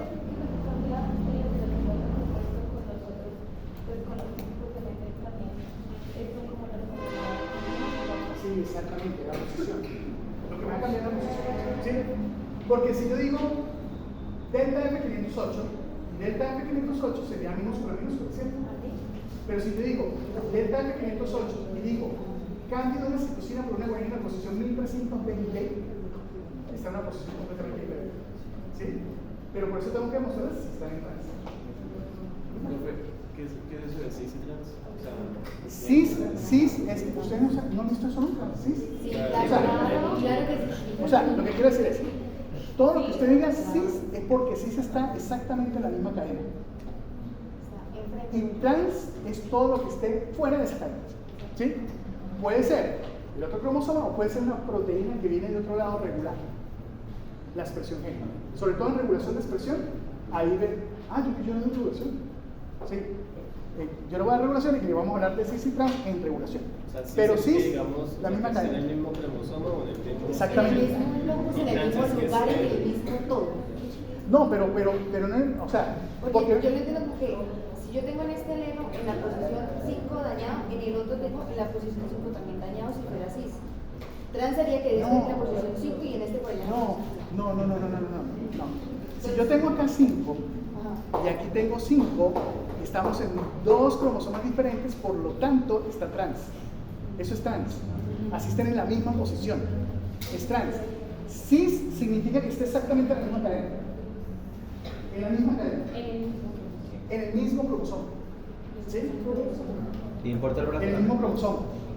Usted está hablando de cromosoma materno y paterno. ¿Sí? Con que estén en el mismo cromosoma basta, no importa lo de brazo corto. No importa. No Está importa. ahí en el mismo. No importa. Ajá, y ¿Sí? entonces el heterocigoto compuesto tiene que ser siempre trans o Siempre trans. o sea, y eso- Siempre trans. Mire la pregunta. ¿El heterocigoto compuesto debe ser siempre trans? Sí. Siempre trans. Porque es la única forma de que usted dañe el alelo materno y el alelo paterno. O sea, usted produce una proteína. ¿Sí? La proteína se llama proteinilla. La proteinilla se produce por el alelo materno y el alelo paterno, de forma normal. ¿Sí? De forma normal. Si yo daño el alelo materno de la proteinilla, me queda el alelo paterno bueno y me sigue produciendo la proteína. Pero si yo daño los dos, ¿quién me la produce? Nada. ¿Sí? El rollo es, las daño exactamente con una variante que está en la misma localización en ambos cromosomas, en la misma secuencia de ambos cromosomas posicionalmente hablando, o daño esta acá y daño esta más adelante, pero en el otro cromosoma. O sea, ¿se va a producir la proteinina? No, porque los dos están dañados de manera diferente. y siempre hablamos del mismo par de cromosomas. Sí, O sea, siempre. par 6, par 7. Siempre, siempre. Siempre porque es el gen relacionado que está en esa posición, con sus dos alelos, alelo materno y alelo materno. ¿Sí? Ok. Pero en el caso de la regulación, No, eso, ya después veremos eso, porque por ejemplo, una proteína que venga de una localización completamente diferente, de un cromosoma completamente diferente, se considera trans. Una proteína reguladora. Entonces, sí. Un caso de sí sería raro, ¿no? Porque eso significaría que ambos, ¿Un caso de que qué? ambos alelos están en el mismo cromosoma. ¿Un caso de qué, perdón? De cis. Entonces, Una enfermedad esa causada última por parte cis, ya- entonces ya me haría pensar que es raro porque ambos alelos están en el mismo cromosoma, pero no debería ser así porque uno debería estar con venir de la mamá y otro del papá. No, espérense. Ya va, muchachos, ya va, que tiene una pregunta, pero una pregunta que tiene un problema, ¿sí? Cuando usted está hablando de los... Ojo, ¿qué es un gen? Un gen es una secuencia de nucleótidos que tiene una estructura que está dada por, en eucariotas, no voy a hablar de procariotas, en eucariotas, por promotor, exones, intrones y señal de terminación, y que tiene la capacidad de codificar una proteína. Por ejemplo, vamos con eso, porque cuando a mí me dicen definición de gen, me dicen un gen, la peor definición es cuando dicen un gen es la unidad de la vida. Ay, no. Ok. Cuando me dicen un gen es una secuencia de ADN que codifica proteína, eso no es gen. ¿Sí? Porque si yo le pregunto a José,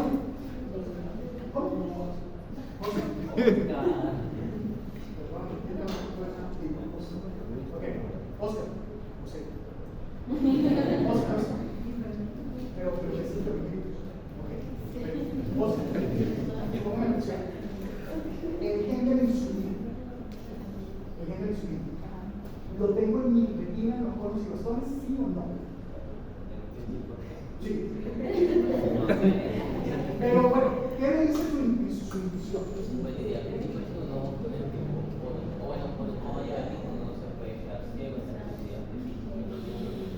Pues se puede ver encima. Claro que puede ver.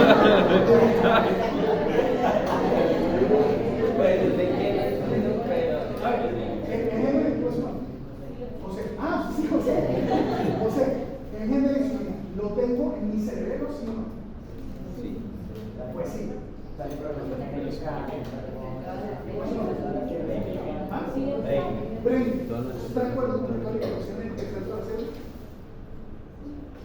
Te voy a hacer una pregunta. Bueno, Te voy a hacer una todas pregunta. no saben. El gen de la La insulina, mayoría. venga, el gen de la insulina, ¿lo tengo en mi eritrocito? No, porque el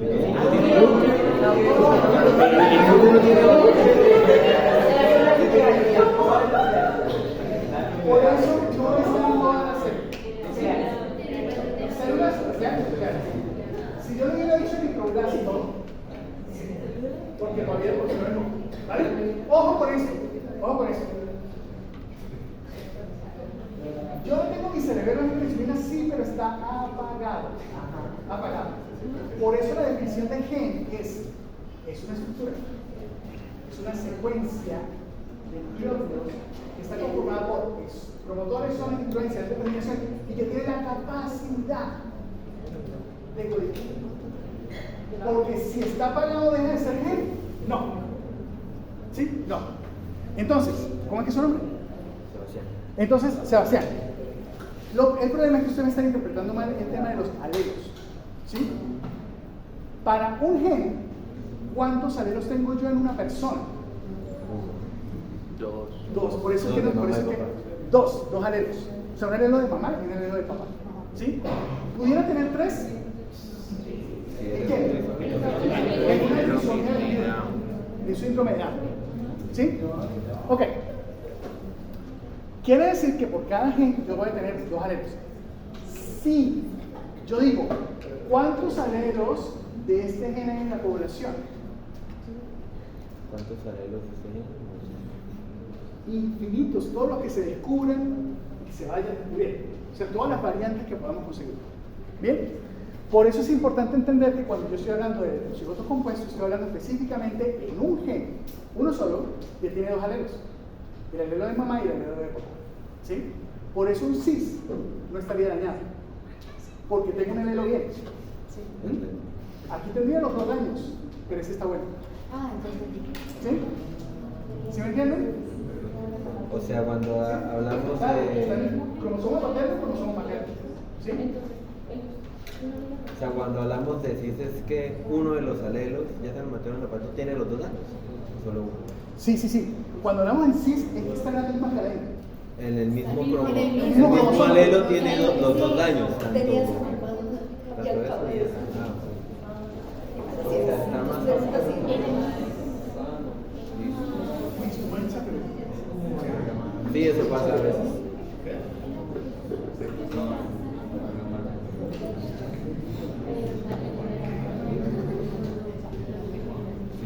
Cromosoma paterno y cromosoma materno. Si yo estoy hablando del gen 1, ¿sí? Y el gen 1 está ubicado en el brazo corto, pues está ubicado el alelo 1 y el alelo 1, pero paterno, materno. ¿Sí? Así vamos bien, ¿cierto? Ok. Si ese gen me abarca, eso no es así, ¿no? Pero suponiendo que ese gen me abarque de aquí hasta acá. No, pues. Sí. Es super gen. Pero vamos a suponer eso. ¿Sí? Vamos a suponer eso. ¿Ok? Y yo estoy hablando de un alelo dañado. Quiere decir que si yo tengo el daño acá, A, y acá tengo A, ¿tengo enfermedad? ¿Cierto? ¿Sí? Perfecto. Hasta ahí vamos bien. Si tengo acá A mayúscula, ¿tengo enfermedad? Hablando de recesivo, ¿no? Hablando de Exacto, portador. ¿Sí? ¿Qué pasa si yo tengo acá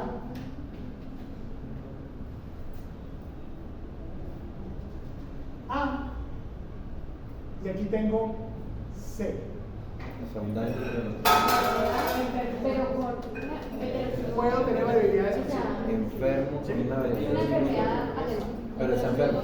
Ojo, pero en el ejemplo en el que esta variante sea una clase 6. ¿Qué pasa si esta es clase 2 y esta es clase 2? Vamos a ver. ¿Sí? O sea, lo que quiero decir es que sí hay variabilidad, pero hay que mirar bien la función de la variante que quiero introducir, ¿vale? Pero así, ¿estaría enfermo? Sí. Sí, ¿cierto? Ahora, eso es trans. Cuando estaba la chiquita que la otra que era. Ajá, si yo tengo acá y acá es trans porque están diferentes cromosomas. Un homocigoto enfermo. O sea, muchachos,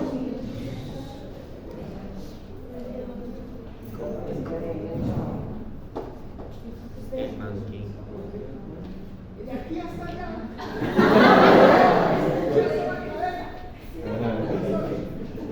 Es la cadena del alelo materno. Cis. Alelo paterno. Ahora sí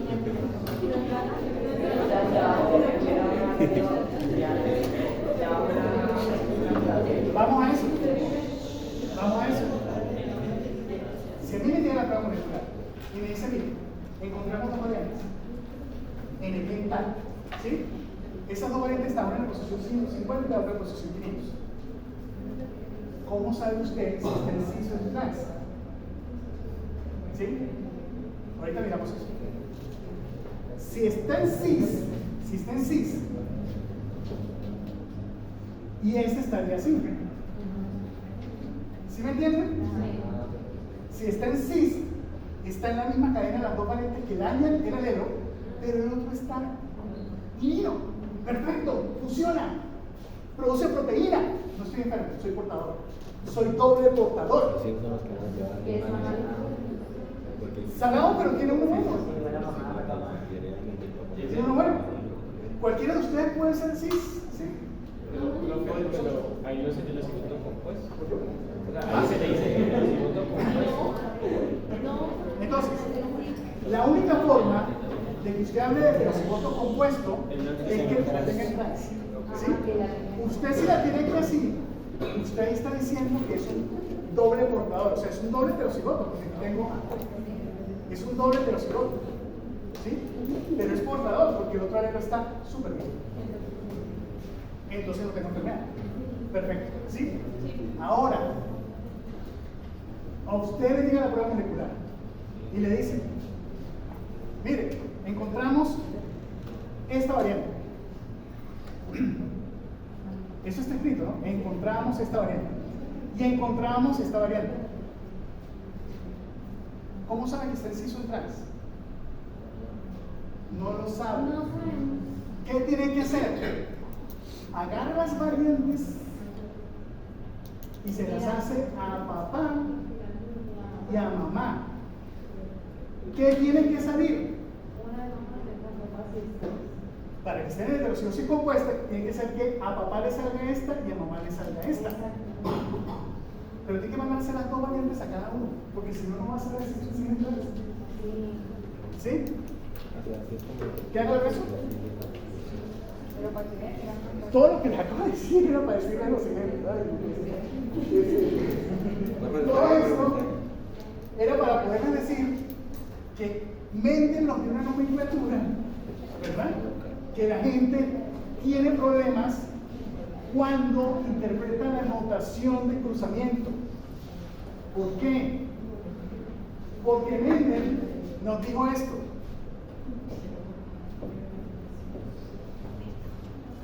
¿Sí? Notación de cruzamiento.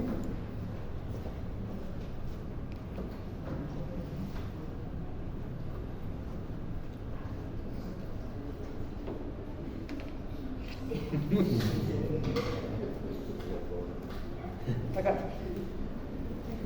Póngame atención porque aquí se comete el error. Notación de cruzamiento. ¿Sí? Esta línea representa un cromosoma. Esta línea representa el otro cromosoma. Ok. Este gen tiene estos dos alelos. Y este gen diferente tiene esos dos alelos. ¿Sí? Este es otro individuo que tiene su cromosoma paterno y su cromosoma materno. ¿Sí? Vamos a hablar del mismo gen, pero diferente alelo. Ese mismo gen es alelo diferente, porque es minúsculo. Pero miren que estoy colocando alelo acá arriba y alelo acá abajo. Porque son los de la mamá y papá del otro individuo. Exacto. Alelo acá arriba y alelo acá abajo. ¿Sí? Cuando yo hago el cruce, en esa notación de cruzamiento, lo que voy a obtener es esto. Es decir, si yo cruzo, ¿sí?, esta forma de presentación con esta forma de presentación, solo puedo lograr que este cruce con este y que este cruce con este. Por lo tanto, cuando yo vea el hijo, va a tener A mayúscula minúscula, pero miren cómo se enfrenta, no como Mendel. ¿Sí lo ven? O sea, Mendel me está colocando A mayúscula y A minúscula al lado. Al lado. Esto es arriba y abajo. Como el video este que me observan. Ponga la línea así. Que para que no fuese yo, todavía se traumatizado con esa vaina. Sí, total. Qué loco, ¿verdad? Pero ¿cómo no se van a dar cuenta? O sea, sí, sí, No. Ok, ¿me entienden esto? ¿Queda clarísimo? ¿Súper claro? Profe, eso ahí ¿Tienen dudas? no tiene nada que ver con lo de estar ligado o no. O sea, No, la línea no. es solamente una No, representación. No significa que ahí esté cerca. representación. Muchachos, ojo con esto. Aquí no estamos hablando de ligamiento. No estamos hablando de eso. Estamos hablando específicamente de localización de alelos de cada gen. ¿Sí? Ok. o sea, ahí cómo se habría mezclado. ¿Quién con Por quién? eso, Ah, por eso, usted mezcla quién con quién. Tiene que mezclar, recuerden, tienen que mezclar los alelos que pertenecen al mismo gen. ¿Cierto? Por lo tanto, este va con ese. Y ese va con ese. ¿Sí? ¿Ok? Tiene que ser Es siempre sí o el sí. mismo gen, pero está combinando los alelos. ¿Sí? O sea, usted está cruzando. Supongamos que este es materno, materno, materno, materno. Está cruzando materno con paterno. Paterno con materno. De los abuelos. Porque este sería papá, mamá de este. ¿Sí? Eso solamente el complemento CNX no se puede, digamos, ahí porque son iguales, el de abajo es la única posibilidad. No. Pero puede ser Ojo, digo, usted por puede, arriba. claro. Usted puede hacer esto. Este con ese. Claro. vale. Usted puede hacer esto. Por supuesto. Claro.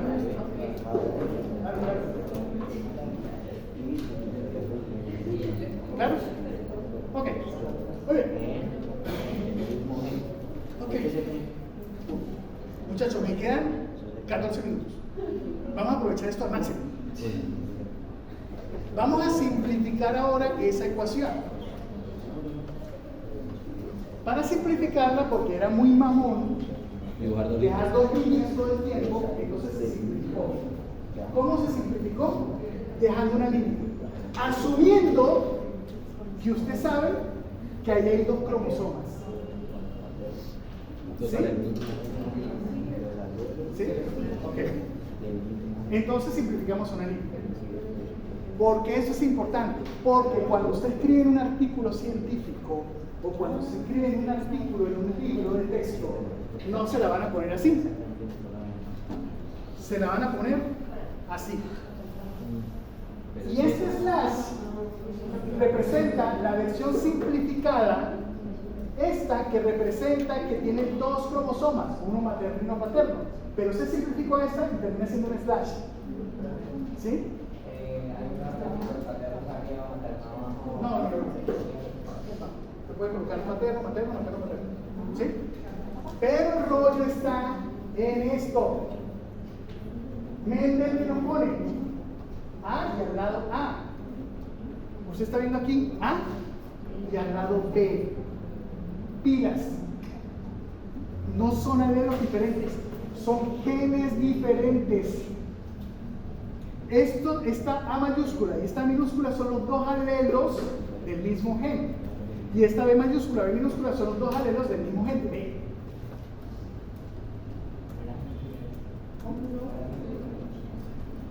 O sea, este con este es el mismo gen con dos alelos diferentes.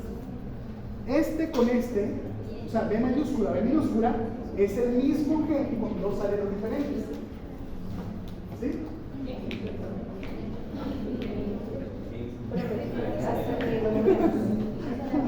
Bueno, otra vez. No pasa nada. Nosotros podemos. Ok.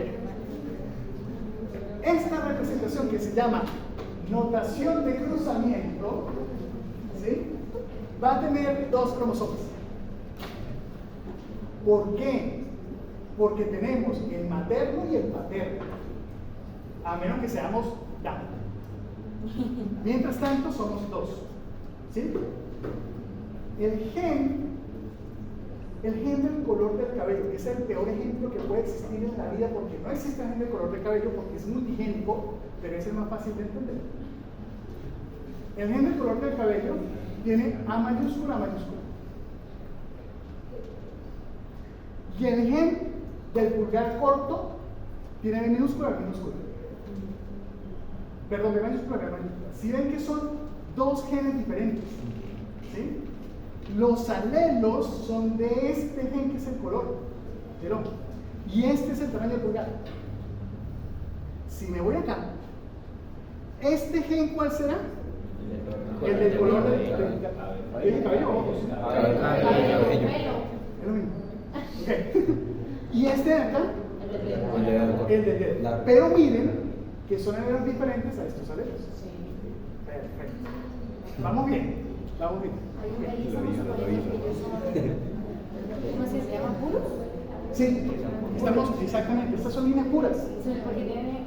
Claro, estas son líneas puras. ¿Sí? Cuando yo lo cruzo, ¿verdad? Miren la F1. La F1 tengo los dos cromosomas, ¿cierto? Tengo A mayúscula, minúscula, por lo tanto, tengo la expresión de la A mayúscula, que es dominante.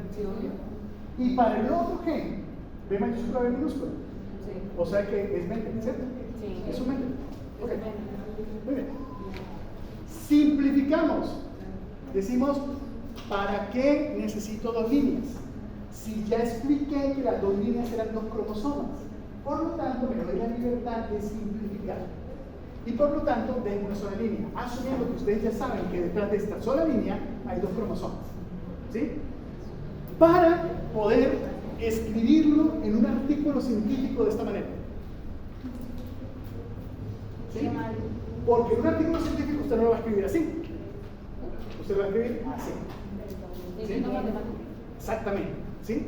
Entonces ya usted sabe que este es el gen del color. ¿Sí? Que es este que está del otro lado. Porque es el otro cromosoma. ¿Cierto? ¿Vamos perfectos? Bien. Muy bien. Muy bien. Eso. ¿Cuáles son los errores de notación? ¿Dónde se confunde la gente?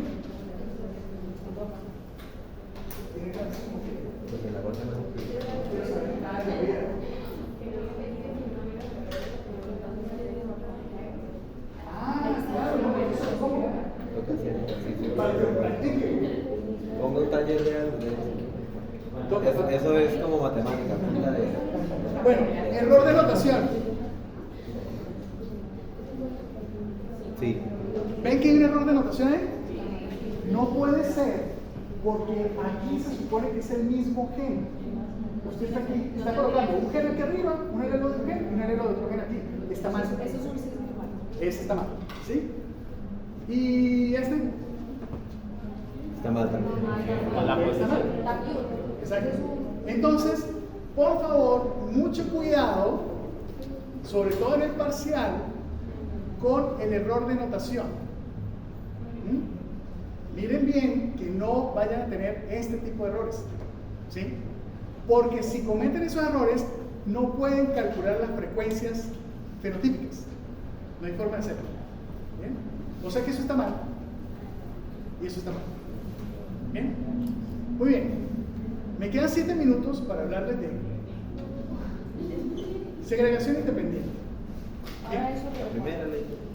No. Segregación independiente. Entonces, ¿ves?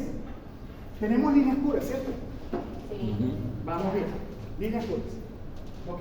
Por ejemplo, cuando dice línea pura, puedo interpretarlo con el ejemplo del cabello, sería alelo cabello negro, alelo cabello negro. Exactamente. Y este sería, por ejemplo, alelo cabello rubio y alelo cabello rubio. Exactamente. Sí, así. se puede interpretar. Sí, total.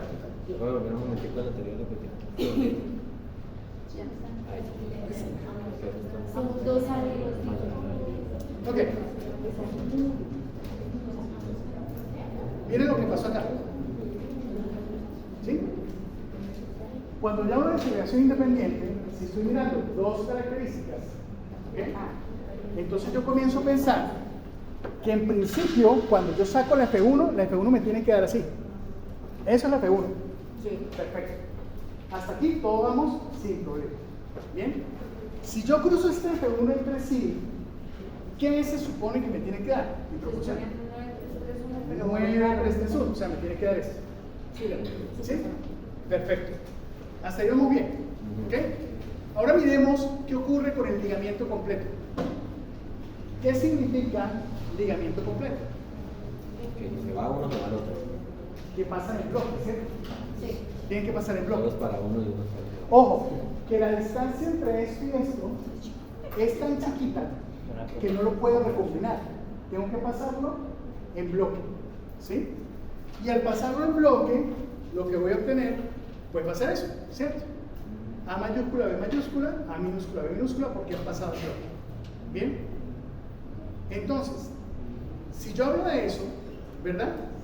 ¿Cuáles creen ustedes que son las posibilidades de tener el ligamiento completo? ¿Cuántas posibilidades tendría?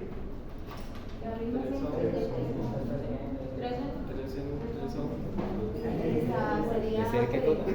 100% todo el Ojo con una cosa, yo entiendo lo del 3 a 1, pero recuerden que en ese 3 hay diferencias, Sí. ¿cierto? Hay un cuarto Ajá. para cada fenotipo. Exactamente, ¿sí? Entonces, si yo tengo un ligamiento completo, ¿verdad? ¿Qué es lo que? ¿Sí la está Sí, llevando? sí. Siga. Ok. Si tengo un ligamiento completo, ¿cuáles son mis opciones? Pues una que pasa en bloque de esta manera, ¿sí? Es decir, una es que pase este en bloque con este en bloque, acá, ¿sí? Otra es que pase este en bloque con este en bloque, ¿verdad? Otra es que pase este en bloque con este en bloque. Otra es que pase este en bloque con este en bloque. Este era lo mismo. Pero yo le estoy haciendo aquí 3 representaciones. ¿Por qué? Porque este con este y este con este es este. ¿Sí? ¿Ok? sea, no ¿Qué se quiere puede- decir? ¿Cuál sería la proporción? 1, 2, 1. ¿Sí se puede decir? ¿O se debe? Sí, pero vamos a hacerlo en fracciones. Fraccionario. De presentar que Para fenotipo Ajá. o para genotipo. Pero, a ver, Para genotipo o para A genotipo. ver, estamos hablando específicamente de la distribución de los alelos. ¿Sí? Entonces, ¿cuántas opciones tendría? Esta es una opción, esta es otra opción, esta es otra opción y esta es otra opción. ¿Tengo cuántas opciones? 4. ¿Sí?